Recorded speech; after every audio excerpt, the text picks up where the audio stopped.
I think it's disingenuous. I think for me to say, it's like not wrong for me to say Jimenez because that's in my accent how I would say Jimenez. Okay.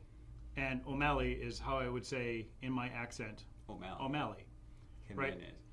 But right, even though it's spelled Jimenez, But the accent, like.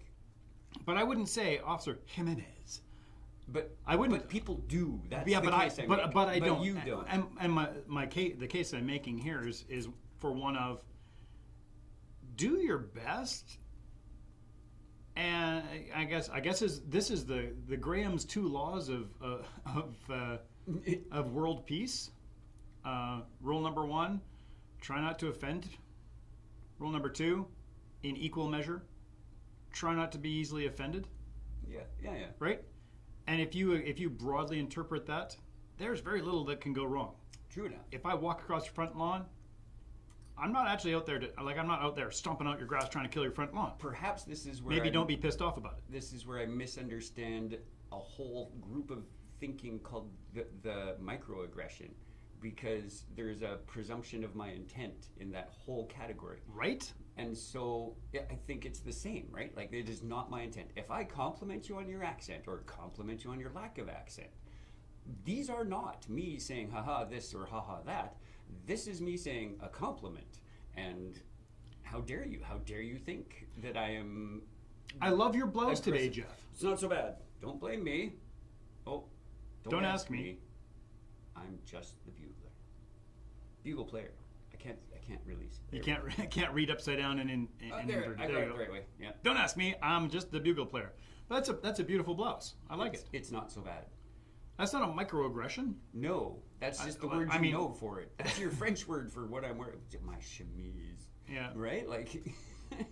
Your sweater. Uh-huh.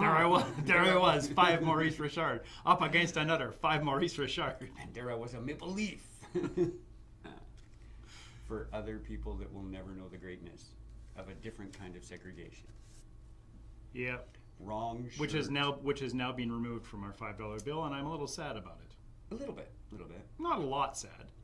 Like, just for people who were concerned at someone else's intent, Sneetches on the Beaches speaks to the intent of the author. Oh, with stars upon Lars. Yes. So anyway, that would, to me, that's just where I put my brain. Yes, fine to retroactively make it harder to acquire things that I would maybe find offensive if I was on the quote-unquote receiving end. I perceive, like, I have empathy for people. It happened on Mulberry Street. Yes. The author's original drawings were, in the day, not unexpected. That's a good way to put it. Yeah, exactly. Right? They just were what they were. Now, with a lens of cultural retrospective and internationality and a tendency against othering, we recognize that maybe the stereotypes that were in the drawings are maybe not a thing that we want to continue. No, exactly. So let's just stop publishing this book. We're not saying burn the book. We're saying we're just choosing not to publish these editions anymore. Still go to your library. Still look it up. We're not banning the book. Yeah, no. Right. It's on the internet now. It's not like we're pitting an imaginary power company against an imaginary xenomorph. True enough. Yeah. I mean, who would ever want to ban something like that? I mean, that's tough call. I don't know. So we're live. Look at us on all the media. I thought we were Memorex. Oh, sorry. Look at us. We're carrying on a message. Yes. And the message is beware. This is a wine with a message. It's not a wine for drinking, it's a wine for laying down and avoiding. Good old Chateau Wugga Wugga 69. Okay, like an Aborigines armpit. Can I say that anymore? Yes, you may. Okay, because I'm quoting. I believe, yes. For parody, satire, and other fair use. Oh, education. Education, yeah. I'm not quoting it in its entirety, even though I am a Monty Python-esque aficionado kind of guy. Yes, he is. All right. So I'll lead us in on this one. Lead on, Lay on, McDuff. For some of what I want to talk about, I want to create this super optimistic situation where a week ahead of turning on AI, AGI, in its fully realized, everything that everybody expects it to be, we have this week of warning before it happened, specifically, exactly, even. So that, clearly, no, we have no clue at what point, boom, the emergence would happen. I don't think we would have that clue. It'll be 9 months after we put all the parts together. That's hilarious. Yes, that would be great.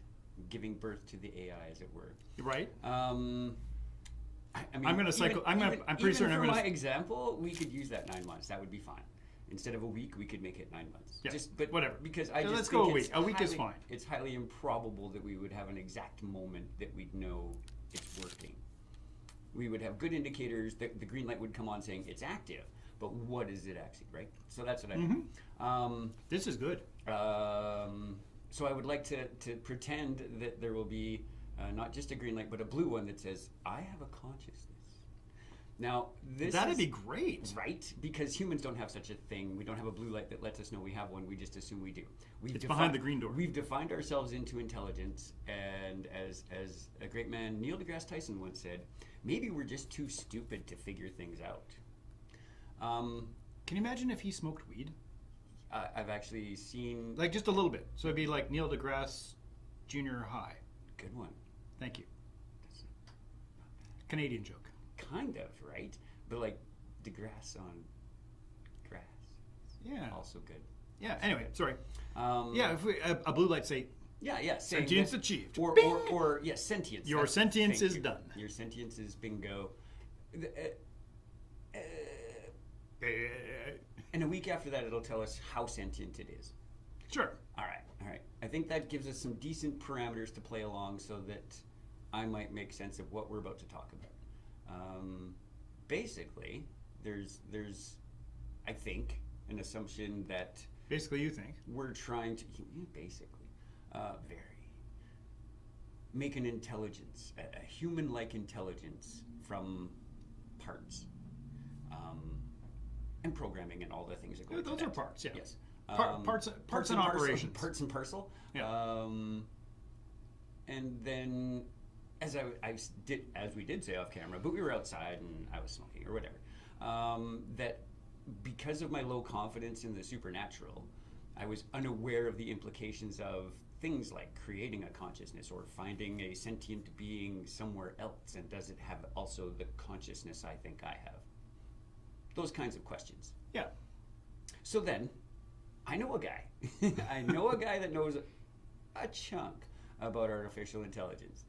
I know a thing or two. Yes. Or 10, maybe. That's why I went with chunk. And I have a ton of opinions. Yes, and that's why we're here. So to treat you this more is like a a guest show. than a co-host. Because this show, how did you get there? Is a show about thoughts, ideas, and opinions, so we can be critical of those things.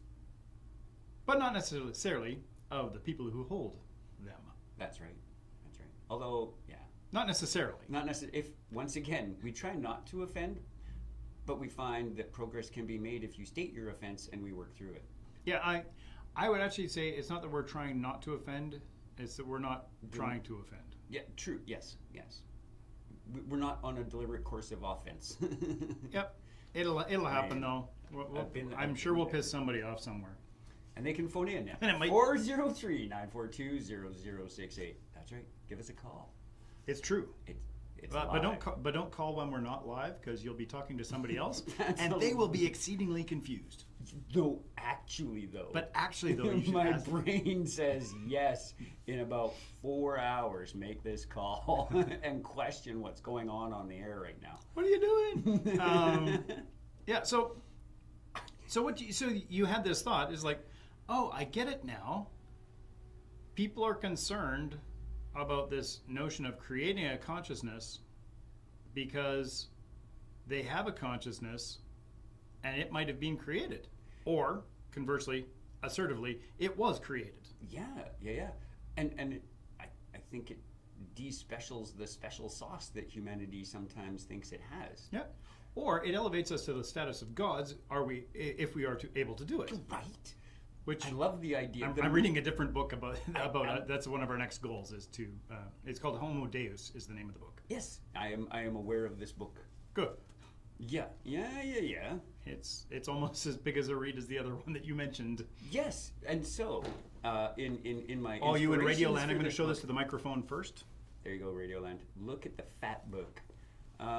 So I asked him his inspiration for such a quest is to turn loose a free thinking thing that we don't necessarily know how free thinking it will be, or I have other consciousness questions totally lined up later. So the reason I picked 9 months because I could kind of see where you were going, and being the human brain is just a giant prediction engine. Yes. That's how we made it this far. That's what I do is I predict stuff.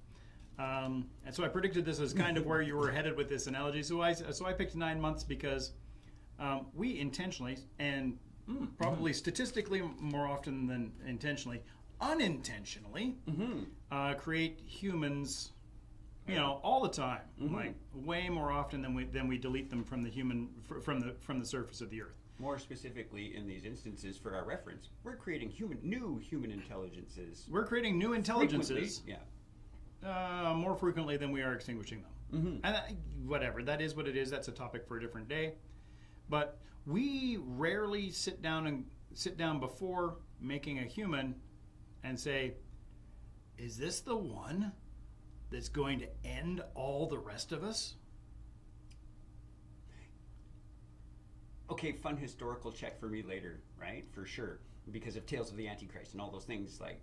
Sure. There's obviously mythology about this is the one. It's in Star Wars, right? Anyway, go ahead. Oh yeah, but we don't. But we don't typically before. I made a couple of humans. That's right. Before I totally had sex, I don't always stop and go, could I end humanity with this action? I don't do that. Right, and yet whenever we build a computer program that can, with some degree of accuracy, recognize some people sometimes, we get afraid that means that the computers are going to take over and kill us all because we are insufficient. Right? I understand. I've seen a lot of Hollywood that says so. I shake my head vigorously, not too vigorously because, the stuff inside will smoosh around a bit and the jelly gets wobbly. Right. Shaken senior syndrome. Sorry, dude. You're not that old. Yet. Yeah, I know. Yeah, I don't even... It's just around the corner. 6 more days and I qualify to go get a vaccine. Nice. I have to wait for Part D. I'm a 50 to 65. Sorry. Well, actually, because I actually read the website, they're going up to 1971. Yay. I'm in. Yeah, so you're like on day 15 of this thing, but it's okay. I'll log in and set up my appointment, make my time. Yep, absolutely. I have That's some cool AI, by the way, just to book our appointments. Sorry. Yeah, it's not even an AI. No, it's an algorithm, but that's like saying it's not a brain, it's just a neuron. Well, and that's part of the problem with this consciousness problem, right? Yeah.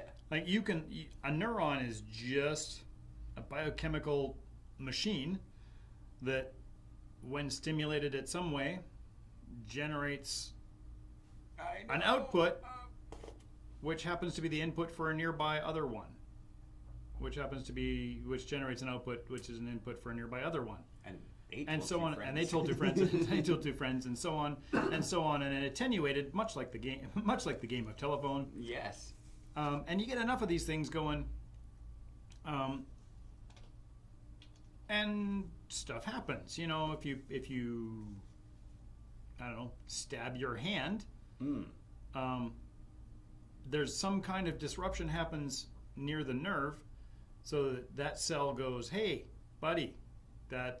Something happened, and the next one goes to the next one and says, "Hey buddy, something happened," and the next one says, "Hey buddy, something happened," until it gets to your brain, where a bunch of them say, "Hey buddies, something happened." Yeah. And then eventually it gets to the motor cortex, which is a bunch of specialized neurons that are designed to transmit going the other way. Love how you make it sound like it's such a trek, but yet, if you've ever stabbed yourself, how quickly does this happen? It happens very quickly, but not instantly. But that's what makes this story important, though. Yeah. It's not instant, but it's really quick, and that's what we're looking for. It's traveling at the speed of neuroelectricity. Yeah. So there's some slowdown because we're going through some chemical reactions, but there's a lot of electricity going. Not a great volume, but it's all zip zap. Yeah. So we get us all the way up there, and then the motor cortex says, "Hey, I should move something," and it tells two friends, and it tells two friends until it finds the right friends to tell, and then it goes down to wherever you got hurt, and then it pulls that part away. So that would be an unconscious reaction? It's a reaction. Ah. Okay. Right? Instinct? It's a reaction. Okay. So for the terms of, okay. So right, I'm not going to claim consciousness or sympathetic or any. It's just a chain reaction. This is the chemical reaction. It is the causality argument of how we work. Gotcha. Right? Okay. Yeah. Something happens, we do a thing. It's causality. Yeah. And most of us are like gut comfortable with causality, right? Mm-hmm. Like I lost my job because I drank and drove my car into the side of a building while I was transporting those people to the hospital, right? I probably lose my job for that. And we can actually see the causal events that lead to me losing that job. I've never driven an ambulance. That's not me. I didn't do it. It wasn't me. That the argument that never worked. That's right. Not me. I was. It ranks up there with they did it too, and they did it first. Yeah. Yeah. Shag. Or Zoidberg. I'm not certain. Bit of both. Bit of both. Right. So we have this. So there's this sort of chemical reaction. But we have some other chemical reactions going on as well, like because our brains are absorbing a bunch of stuff all at the same time. We got ears that are triggering some stuff, and some eyes that are triggering some stuff, and our nose and our mouth, and a bunch of different kinds of. You could see yourself cutting yourself, and so not only did you react because of the physical stimuli, but the visual stimuli. Right, but then it comes to the things like, but I could intentionally cut my hand and not flinch, even though it hurts. Mm-hmm. So, two things I said there. Intentional. Mm-hmm. Well, so where does this intent come from? Yeah, for sure, right? Right, and flinching is a pure reaction. Mm-hmm. How do you override a reaction? You have to have it's more of intent, but it's like you had to choose it, and you had to make it happen. Fun. That's one of my list of questions about the consciousness thing. And altering the state of consciousness. One of the tools for such is discipline. Yes, and by discipline you do not mean punishment. Correct. You mean actual discipline. Self-control, but like for real, not that discipline. Following some kind of established regimen, like a disciple might. Yes, very well done. Thank you. It's almost like I studied a word once. Just the other day. Just the other day. Yep. Chide. So that's exactly. But I mean, is that what you're alluding to in terms of how do I not react? Yeah. How do I not react? How do I prevent messages going out to my hand to move it away? Which then quickly spirals into what do I mean by I? And then we end up with the cart, I think, therefore I am, and that's all we can know. Know for certain. Yeah. But I'm good with that's where... I ponder, therefore I might be. Of the 100% in my life, that is the one. Everything else can be like just a scooch under that, and I can operate really well. Like the universe exists, I'm just a scooch under I exist. Right. So how do you change that? Well, when you see a thing, it causes a reaction. Mm-hmm. But we also have a mechanism in our brain that can pretend to see a thing. Mm-hmm. Right? It can recall a thing. Oh, I was going to go with pareidolia. That's way more fun. But you go ahead. Recall's useful. Yeah. I was just listening to the radio on the way here. Strange, listening to the radio and then being on a radio. No, you are what you listen to. I am the earth. Hence Radiohead, I guess. Yeah. I listen to Head all the time. She doesn't listen. We'll be fine. Where was I going with this? All right. It's controlling the reaction, visualization. Oh, remembering. Remembering. Right. So we recall a thing, or we can also imagine a thing. So we can actually take a bunch of recollections, and they can collide. And here's the thing: is we don't have any control over the things necessarily that are firing off in our brains. I actually agree a bunch with that. We can, however, and I don't know how, I don't know why, we can kind of nudge them. We can. We're pretty good at the selection process. After our brain has made a choice for us, it offers us up some. That's the best example I have, as to how I can at least pretend like I've got some free will. Is that my brain gives me some of its best options, and then it allows me some choices of those options. Like I'll even see perimeter choices, but like my brain just will be like, "No, I'm just teasing you with those. Yeah. Your choice is these three. Make one quick." Yeah, and honestly, when you get to that position, your brain is actually really trying very hard, probably, I'm guessing, to predict which one of those things is going to not kill you. I'm going for a tattoo. Which one's not going to kill me? Not just that. That's the first one. I'm going to a tattoo place that I think is safe. I'm going to go to a tattoo artist that I trust. I know these things hurt. Like they hurt. Yeah, let's get stabbed a million times. So then in my assessment of this whole situation, will I be able to put up with, right? Yeah. So like I'm making these assessments, probably like I've had them before, maybe I can go a little bigger next time, but same sort of method that like I really don't know. Nope. Yeah. Well, in a different book. Grab different book. Next book. Show it to the radio first.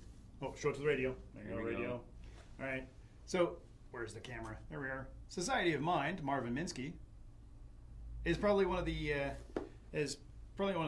greatest collection of essays I've read from 1980 about how we might exist as consciousnesses. Mm-hmm.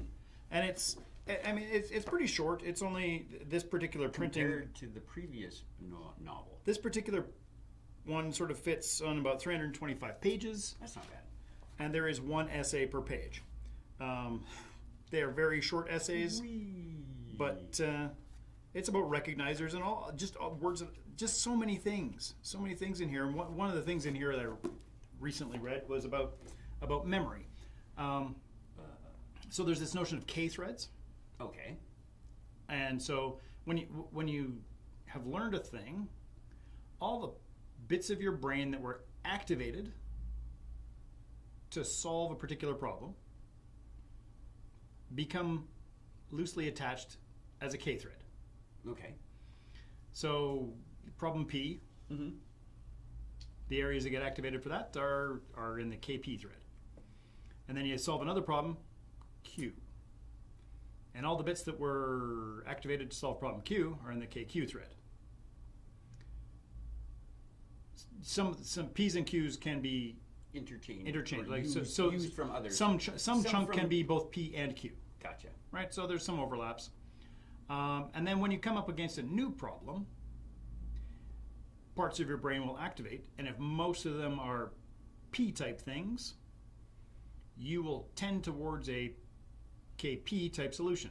Yes. If most of them are Q type things, you will tend towards a KQ type solution. And if it's kind of a balance, you will have to come up with some other stochastic method of selecting one.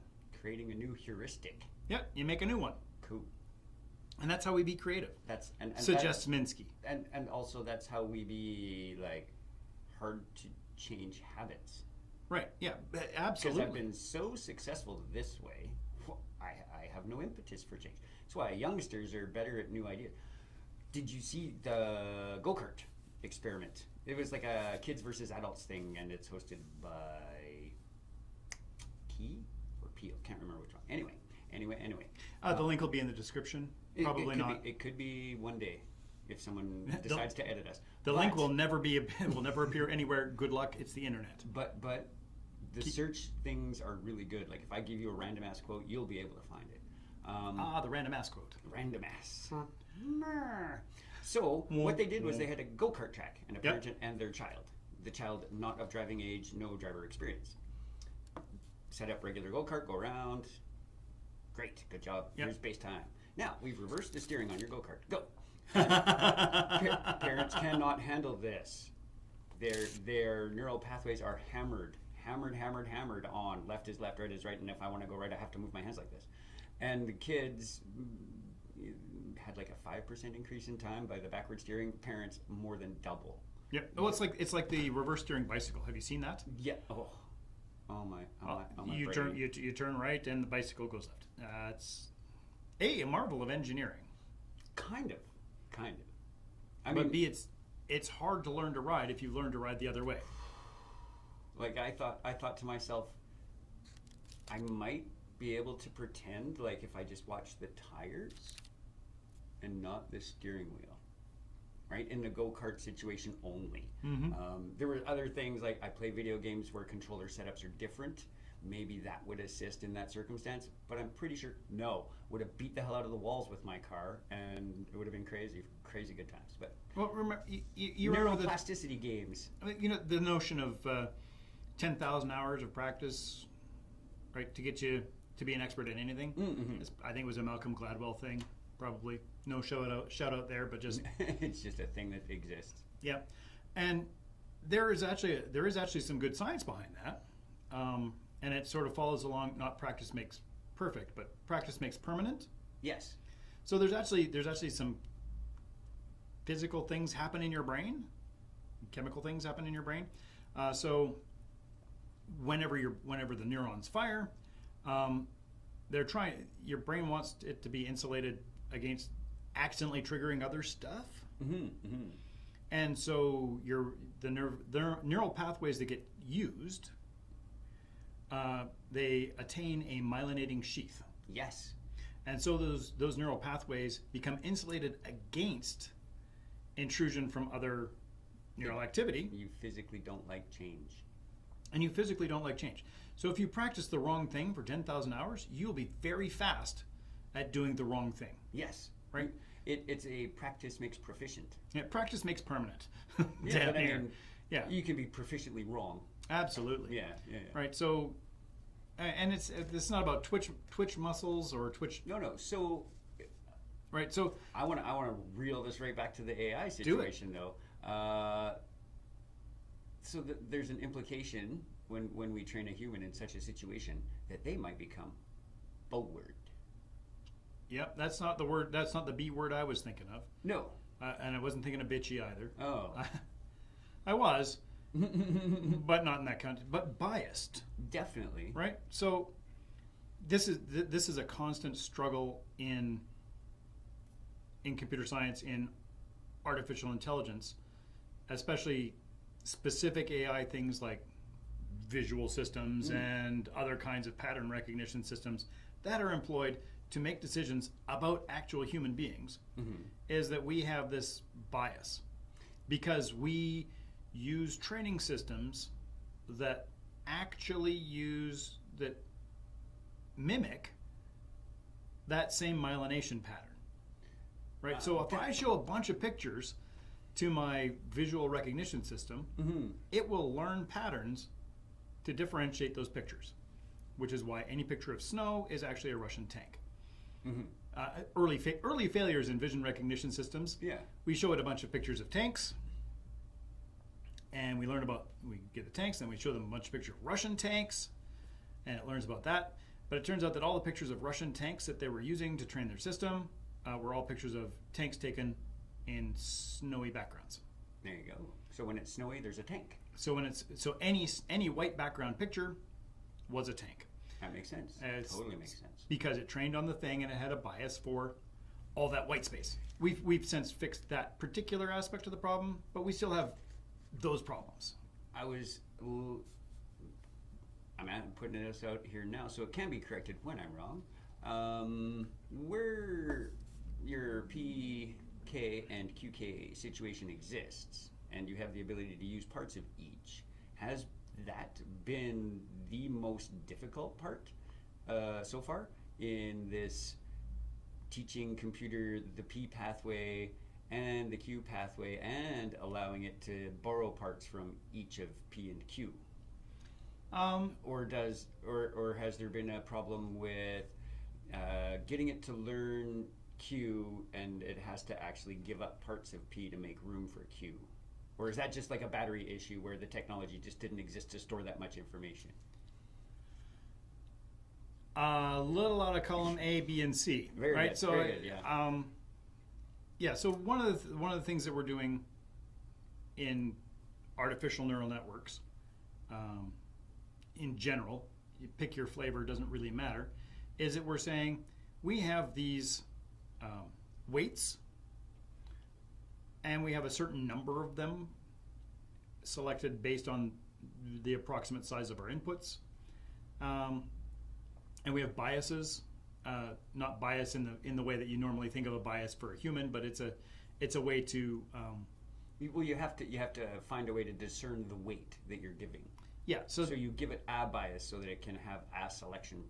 Right. Outcome. So yeah, we intentional bias so you can guard against it. Right. And so depending on how your network is connected, we have fully connected, we have lossy networks. There's a great ton of things. That's the giant hole between your nose and your chin. I'm even missing teeth. There's no way I should miss. Yeah, so there's lots of ways to connect these things up, but ultimately you only have a certain number of weights and connections, and each connection transmits a certain amount based on its input, much like neurons do, right? Yeah. So if you get a little tiny zap on your neuron, you get a little tiny zap out. If you get a big zap, you get a big zap. Or sometimes you get a little tiny zap in, you get a big zap out. Right? Yeah. And so that's what the weights and biases do. And we now have a lot of time given to us by doing math faster. Right? So we could have done this by hand for centuries. We've been doing matrix math for quite some time. Yeah, definitely. A century easy. But now we have these graphics cards that do this thing very fast, because the same kinds of things that we do that do the math that simulate neurons is the same kind of thing that rotates cubes and plans trajectories and generates landscapes, allowing you to look around in real time-ish in 3D in your video game. Yeah, that's the exact same kind of math that we do when we're simulating neurons. Right? So it's fascinating to work that way, that you could look at a basic 3D example of how your brain's working once you're playing around in a 3D video game. Yeah. Also, regrettably, it's the same kind of math that's required for calculating hashes for cryptocurrency. And so, because there's a lot more money in cryptocurrency right now than there is in video gaming and in neural network research, there's a shortage of graphics cards. There's a 29% whale in Dogecoin, and it's not Elon Musk. Yeah. He wishes he knew who that guy was, in fact. Well, I have no idea. Right? Nobody knows. That's what makes him a whale. And that's awesome. fine. Yeah. But the problem is that they're buying up all the video cards that we would be using for research, or you would be using for games, making it either expensive or terrible. Take your pick. That explains the amount of low-res games coming out online on Steam and such, because no one can update their graphics. Right. I mean, really, it's still up to your processor to make the graphics cards you have work better. No. It's actually independent processing on the graphics card. They've finally been able to migrate my processing to my graphics card? All the graphics processing happens on the graphics card. They finally did that. That's cool. Now they just a got decade ago, easy. Yeah. So now they just got to Easy. Yeah. Now my CPU just has to allow that to show up on the machine. Yeah. So there's some other bits and pieces in the integration that break it that will slow it down. So. But we're going off topic too far. I'm bringing it back. We'll let it go. Right. So we've got these brains doing this work. Still have to drive a body. Right. And so the graphics card is doing all the heavy lifting, and then we have the CPU that is responsible for following the program that does the guidance. Like, hey, don't forget to breathe. Well, don't forget to walk into this wall. Well, we have a subsystem. We have a subsystem that just responsible for breathing. We've got some ROM and it looks after that. Yeah, we have some. There's some program stuff that says you need to breathe. We got it. You know, there's an automatic system that a clock system that pumps the heart. But then there's this other thing going on where I choose to make coffee this morning in the large pot instead of the small pot because I always choose to make coffee. Sometimes I use the bags. Yeah. Coffee bags. Great invention. Like 20 years ago. Well, yeah, I mean, but the new ones are they are still a great invention. I don't care when they were invented. No, I'm sure longer ago than I'm even stating, but commercially easily available. Yeah, I mean, tea bags, happy accident. Yes, definitely. So you didn't have to sift the tea leaves through your teeth. Or put them in a tea ball or something. All of them sound inappropriate in today's age. Yeah, so we went from tea balls to tea balls or tea bag. All right, right. So we have these systems doing this stuff, but we have the CPU. In a computer, we have a CPU that says the next stage of the program is to do this. The next stage of the program is to do this. Gotcha. And the next stage of the program is to do either this or this. And we have a program that was set up based on when you started running a routine that's based on when you started running this time that will give a number that the person running the computer could not possibly know. We're going to pretend that that's random. It's kind of random, but it's random. But it's that Burion's ass, right? So.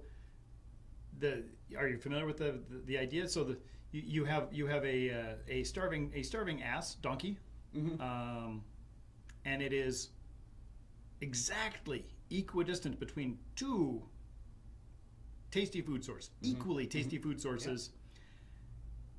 Will it starve to death? Fair. How does it choose? Right. How? It's going to choose. It's going to go one way or the other. It will not starve to death. How? If there is nothing to differentiate between the two choices, what would ever impel it to move one way or the other? I understand. That's the conundrum, right? Yes. But we do this all the time. Like, did you want to get butterfly A tattooed on your ass or butterfly B? Right? Maybe not you, but maybe not butterflies. But yeah. But maybe you, maybe butterflies. I don't know. Yeah. Right? So which one do you choose? How do you choose if they're equally beautiful? Which one do you pick? There are two equally attractive mates. Which one do you pursue? There are 2, or 10, or 100, or whatever. How do you do that? There has to be something doing that, and as much as I want to say that I am consciously choosing to do X. I think that I am stochastically choosing to do X, that there is some part of my brain that has received just an extra little nudge from somewhere. Maybe. You could, with practice, change this nudge. You could. You could choose to be there are other agents that might change it. You might choose B and then be like, oh, I wish I didn't choose B. And forever after you'd be like, oh no. Right, but all of those things they add up. Reprogram your brain. Yes. We use back propagation for this sort of thing in neural networks kind of thing, or do something recurrent, like we just cycle it back in, and our brains do probably a little bit of both. For sure. So we do that. So the same little nudge that hits us again at the next time we're in that situation, the system is different. It's like a river, right? So the river's gonna go downhill. Mhm. Gravity makes water go downhill. Yes. But something random, and possibly truly as random as we can get in this universe. Meaning we just don't know how. Yeah. But Brownian motion style, Mm-hmm. something goes one left instead of right, Mm-hmm. and suddenly the river, well, not immediately, but over time, that one change Mm-hmm. will affect the course of the whole river. Yes. And so that one random entangled photon Mhm. hitting my eye at the exact right time Mm-hmm. made me choose to go left instead of right. Correct. When it was an equal. Yes. But because the other thing our brains do besides prediction, Mm-hmm. so we predict, Mm-hmm. we generalize, Mm-hmm. and we do something that we haven't figured out how to do yet with artificial intelligence, is we tell stories about it. So just quickly, can we do those things while we're sleeping? Possibly. Okay. Or unconscious. Well, the biochemistry doesn't stop. Cool. Right. I'm just Right? I'm pretty certain the I'm just keeping it tight on track. Yeah, the biochemistry doesn't stop. Cool. I'm pretty certain it's doing that. And actually, cool thing I just heard. They've figured out a way to communicate with people who are lucid dreaming, Yes. which is kind of cool, because then we can start to learn about what happens when people are dreaming Cool. from an experiential point of view. So it's still subjective, but it's Well, I mean, right. we put a lot of credence in subjective things all the time. Yeah. Well, we tell stories, right? Exactly. And so we like morality. So we predict. So we are predicting a story that will explain the things that we did. Weird. So by that, because we can do that, Mhm. we claim that we are conscious. Yes. This is Because that's a story that I can tell that predicts why I can tell the story that I'm telling. we have the 5 minutes left. The 5 minutes. Oof. I know. Oof. That's where I've been hammering at you, man. I'm We had a ton of ground to cover, but you were trying to be very specific on the details, which is great. How many more grounds do you want to cover? Coffee grounds? I've got like hypnosis. I've got the meditative states of consciousness that I would like to see if my AI can go through. I have got No. I'm going to just here. Let me cut I mean, you off and say no, because we can't either. But we have no. So this is the same subjective thing that you were talking about. Maybe the reaction that the mind is having creates a chemical reaction that there's a perception of clarity. I have this story that I tell. Go ahead, tell your story. No, that's it. No, sorry. Oh, no, that is my story. It's like Ah, I have this story that I tell where I'm dreaming that I'm having this conversation with you. I have this story that I tell that I'm actually at home in bed and this is a lucid dream. yes. That's not really the story of my story today, but it could be. But Or I have would the that story- be the story that the AI tells. If it were as conscious as we are, But that's the Absolutely. question of today. and how would we know? We would ask it. Right, And and how of would course we? it would say. And how would we believe it? Well, the This same is- way we believe any human that says it. Yes, exactly. And so, if any human can do it, and we believe it just as much, but humans have this belief of these things it can do with its consciousness, and if we were to raise up this other consciousness, would it not be as susceptible to such chicanery, for lack of a better word? Like, yes, hypnosis. Trixes. It's tricksy. You can help people unclutter random thoughts with focused breathing. It's just it's a in biathlon I have learned such, right? Like it's all part and parcel of the cycle breathing. You can put people into a quote unquote trance-like state. Sure. Absolutely, because you've changed the inputs. Exactly right. You've limited, restricted, or put yourself into a place where you've told your mind this is how to operate when these inputs are happening. So the question in that aspect is, what's the AI equivalent of focused breathing? What's the AI equivalent of taking magic mushrooms? What's the other things that a human consciousness has the option to experience to consider itself such a consciousness? Right. Well, one of the things challenges I think for this will be continuous integration. Our brains do continuous integration learning. Yes.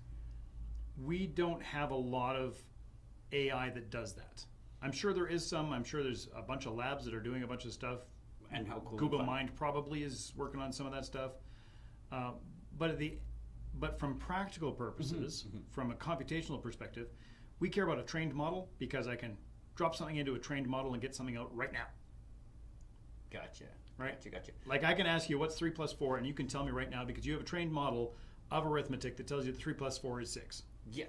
All day long. 6.2. Sorry, for very small values of 4. Yep. I didn't even flinch. I barely flinched. I laughed at the end though. Rectal. Right. So 2.57. Once we have a continuous integration AI system that continually learns and absorbs new information and responds and generates output. Ooh, and doesn't have to forget something because that's a human flaw. Forgetting is actually useful.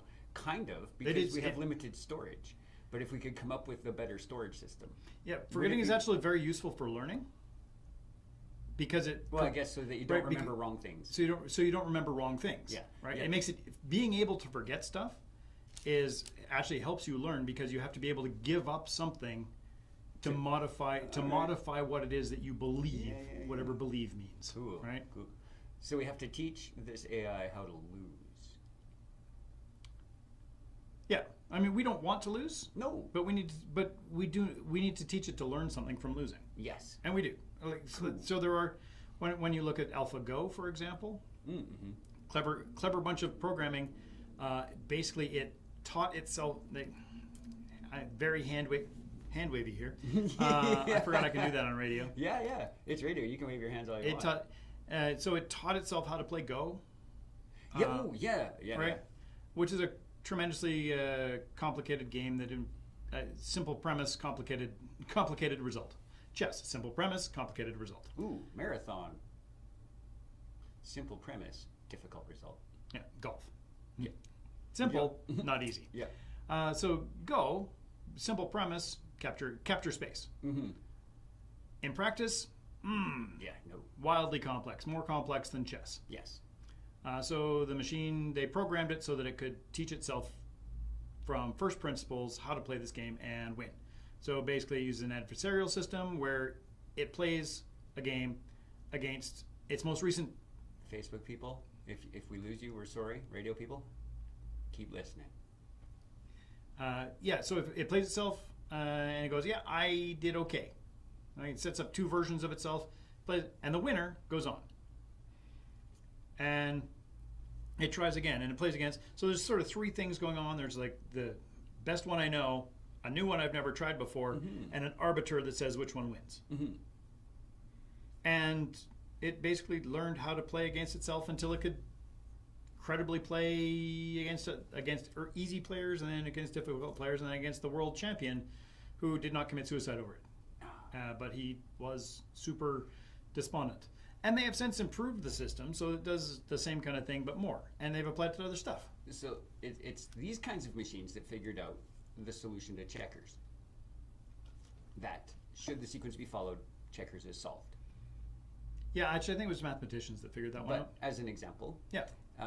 But following that same thing, what these machines have yet to do, which is optimistic for us mere humans, it has not solved the chess, and it has not solved the Go. Oh no, it can just win. Yeah, well, yeah, it beat the crap out of me, but it hasn't solved it. There isn't a sequence of moves it can make that will always guarantee the win. There is just its sheer innate just brute force win that it's going to do because of its immensely scalable ability to play itself forever and ever and ever while it's waiting to play its next game against you. And the experience it can gain within an hour is more than I could gain within a lifetime. Right. Yes. This is it, hey? Like, if I leave my laptop on for the weekend, it has done more work than the team of people I have working in my office the whole week, right? Computationally. Absolutely. It has done 0 work in terms of mechanics. Right. It just sat there. Oh, maybe some work as the fan spun. There's heat. Yep. Right. So, yeah, so there's lots that we can't do with it There's lots that we can. I mean, we can actually set these things up to be mechanical, like electromechanical. So it learns from trial and error from electromechanical action with feedback loop. Like a Roomba.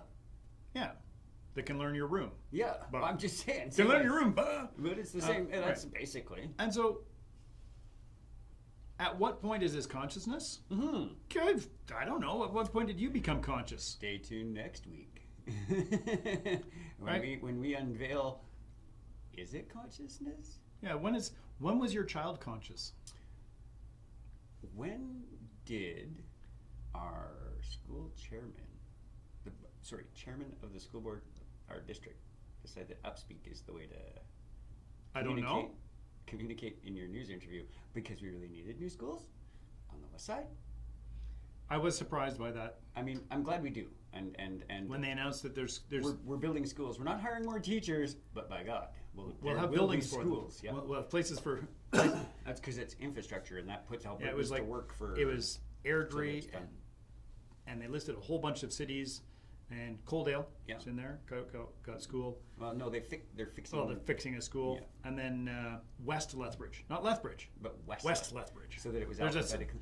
Well, there was a South Calgary and a Calgary, Oh, fair. and then there was just a West Lethbridge. Maybe we need a separate school division for West Lethbridge. Look, So- it's Jesse. He's going to be like, you guys are done. Get off the air. Quit. Save it Well, for the next air time." has been great. Yeah. Thanks so much for Let's- tuning let's in see. to How Did You Get. Oh no, actually, it just says, please leave There. the lights on after your show. You can leave And your oops. lights on. Oops, exit by mistake, but that was like early in our broadcast. Yeah. Yeah, that was hilarious. Yeah. I So this has really- been How Did You Get There? Like, And definitely. I have in no my idea how thing- we got here. No kidding. No kidding. I know how you we still got have 2 more books to show yet, so for sure we'll carry this on to next. I just next have episode. one. One more book. All right. But we're not on TV anymore. We're not on TV, so I'm just going to show the microphone. It's the book that probably actually got me started. It's I, Robot by Isaac Asimov, copyright 1950. Not this particular edition. No. I think I read it when I was in about grade 2 because I'm that kind of nerd. And the 3 laws of robotics, clever though they are, and make for great stories, are completely untenable. We'll talk about that a different day. Actually, he did write like 10 short stories to work around his own 3 laws. Oh yeah, I'm especially fond of hummingbirds that kill mosquitoes. Yeah. So there's run around. Run around is one of my favorites, where it's like I got to go do this thing, says the robot. But as soon as I get too close, I got to run away. But as soon as I get too far away, I have to run back because it's trying to follow the laws. And so like the entire purpose of the 3 laws of robotics are to write stories about how when you break them, it really breaks how these things work. Yeah. Right. That we think we're safe because we made rules, and then as soon as we break the rules, things are really Rules unsafe. are terrible, right? Some rules are very terrible. So then, I thank you all, gentle listeners. Tune in. We have solved nothing as always this week. This week. But maybe tune in 2 weeks from now, and we will maybe solve a different thing on How Did You Get There. Follow us on HDYGTYQL. That's a Twitter. How Did You Get There? YQL. YQL. Just the letters, though. You can follow us on either of our Facebook pages. I'm Stephen Graham. Our names I'm are on the sometimes there. screen, and at least every other week I check Facebook because I like whore myself out. I'm like, hey, listen to us. So I'll at least be on every other week. It tells me in my mail that some things happen on Facebook, but I kind of just delete. And I will say that left is what I do to Facebook. Weird. I am looking forward to the post-vaccination times. You should all get your vaccine insertion. There's a thing where you can close your eyes because you know what's going to happen, but if you close your eyes, you won't pull away. Right. Right? Yeah. I just want to tie that into what we were talking about You can choose before. to contribute to global health by getting a vaccination. They're not bad for you. If you think COVAX is a good idea, so do I. If you think you're a nation that produces this and you're not releasing any of your vaccines until your only population has been vaccinated first, you're dicks. Yeah, in the big picture of things, everybody's going to get vaccinated. Let's hope. Yeah, and I guess it is one of the sickest nations that is making sure that all of its people gets vaccinated first. Yeah. So, public service announcement: get a vaccine. Yes, get 2 when the time comes to. do the thing you got to do so that we can all. And really, my greedy principle in all of this is, I would love to have a guest in here to talk to. Oh my gosh, yes. That'd be great. You'd like to have a classroom to stand in front of? I'd love to stand in front of a classroom. I'd love to go sit in a pub and have a beer and feel like I'm not contributing to a public health disaster. Correct. That's really it's everybody else. It's just put empathy. Wear a Have mask. some empathy Wear for a mask. people that can. Wash your hands. Oh my gosh. And a big shout out to Brittle Star, who has very well demonstrated how to be calm and carry on in a very Canadian fashion. Brittle Star, at Brittle Star. At Brittle Star. He's on the Twitter, he's on the Facebooks, he's on the Instagram. Instagram is a photo sharing site just for us. Yay! I do have a good picture from. Nice. Yeah. All right, so thank you all again. Oh, this one. I always look at the monitor right above, and then amateur, right? Yeah. That's all right. One day I'll invest big dollar in a